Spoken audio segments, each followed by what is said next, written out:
Today, we're diving into Udemy's latest earnings report, and honestly, it's a fascinating one. The company's stock jumped, but the reason why isn't what you typically expect, so let's break it down. Okay, so on July 31st, the day after their earnings call, Udemy's stock shot up nearly 9%. Now, you see a jump like that, and you think, wow, they must have posted some insane growth numbers. But that's not quite what happened here. Which leads us to the big question, right? Why on earth did Wall Street get so excited about what, on the surface, looks like pretty modest growth? The answer, it turns out, isn't about the top line at all. It's about a massive strategic pivot that's happening just beneath the surface. All right, so the number one reason for all this positive buzz wasn't revenue. It was a fundamental shift in the company's financials, a huge move from burning cash to actually making money. This is the moment investors have been waiting for. And you can see the whole story right here. A year ago, Udemy was losing $32 million a quarter. Fast forward to now, they've completely flipped the script, posting a net income of $6.3 million.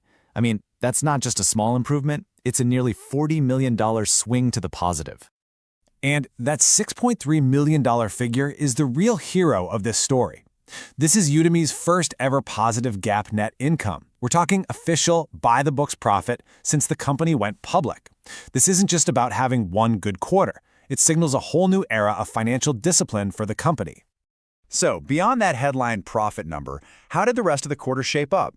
Well, let's dig into the full financial snapshot because, spoiler alert, the outperformance was pretty much across the board. And yeah, it wasn't just about the profit. They delivered a clean sweep, beating what analysts were expecting on every single key metric. Revenue came in a little higher, earnings per share were stronger. This tells investors that management isn't just in control, they're executing ahead of their own plan. And if you want to see just how deep these efficiency gains go, just look at the adjusted EBITDA. That's a great metric for core operating profitability. It absolutely skyrocketed, up 420% from last year. This shows it's not just about cutting a few expenses here and there. They've fundamentally changed how the business operates to generate a lot more cash. But these impressive numbers are the result, not the cause.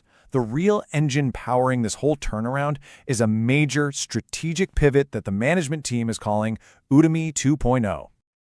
The new CEO, Hugo Sarrazin, laid out 4 really clear priorities. They're moving toward more predictable subscription revenue, they're expanding through new partnerships, and they're pushing hard into key global markets. But really, all of this is building toward that final, most important goal, repositioning Udemy as a leader in AI-powered learning. And the CEO put it very bluntly on the call. He said, "We are not playing the same games as others.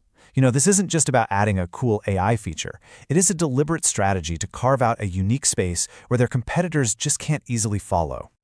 So how are they going to do that? Well, it all comes down to this concept, the data moat. Their massive library of over 250,000 courses is constantly being updated by thousands of instructors. This gives their AI a data set to learn from that is just unparalleled. So when a new topic like generative AI explodes, their marketplace model lets them offer thousands of courses almost instantly. A traditional publisher just can't keep up with that. Now, this pivot isn't without its challenges, and to their credit, management was very transparent about the headwinds they're still up against. But they also made sure to highlight some really promising early signs of success, which they called green shoots. And this is really the core tension for the company right now. On one side, you've got some headwinds. They're losing some of their smaller business customers, and the direct-to-consumer revenue dipped a bit. Their net dollar retention is at 95%, which means existing customers are spending slightly less than a year ago. But on the other side, those green shoots are powerful. A record sales pipeline with big companies, soaring subscription growth, and a ton of demand for their new AI tools. Okay, so you've got a profitable pivot, but with some choppy waters in the near term. So what does this all mean for the next quarter? Let's put on our analyst hat for a second and look at what's coming next, starting with what the company itself is forecasting. Management is guiding to a seasonally softer third quarter for revenue, but look at the full year. They actually raised their guidance for adjusted EBITDA. That signals some serious confidence that these profitability gains are here to stay. They're clearly choosing profitable growth over growth at all costs. So, heading into their next report, here are the key signals we'll be watching. First, that net dollar retention metric. Does it finally hit a bottom and start to recover? Second, AI adoption. Are big companies actually buying these new AI packages? We'll also be tracking big enterprise deals, consumer subscription numbers, and the results from a new ad pilot they're launching. The answers here will tell us if the growth story is really ready to reignite. So our final take on this is cautiously bullish. Look, the pivot to an AI-first, profitable company is absolutely the right long-term move. It's impressive. The market has rewarded the strategy, and now it's just waiting to see if those green shoots can translate that new strategy into renewed top-line growth. The potential is crystal clear, but the next 2 quarters are going to be absolutely critical. And of course, just a final reminder, this is not financial advice. This analysis is purely for informational purposes. Thanks for joining us for this explainer.